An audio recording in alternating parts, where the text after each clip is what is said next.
what can you do when it is a conservative surgery and what do you do in a definitive surgery. Definitive surgery is very simple. We know what we have to do in the definitive surgery. We have to remove the uterus, definitely. TAH has to be done, total abdominal hysterectomy, plus bilateral, I would say, salpingectomy, plus minus oophorectomy, plus minus oophorectomy.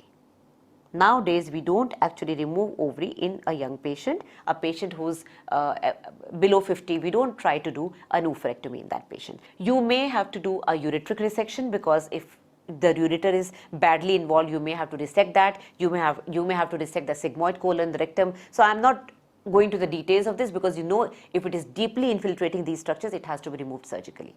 Conservative treatment, what can we do? We can do adhesiolysis.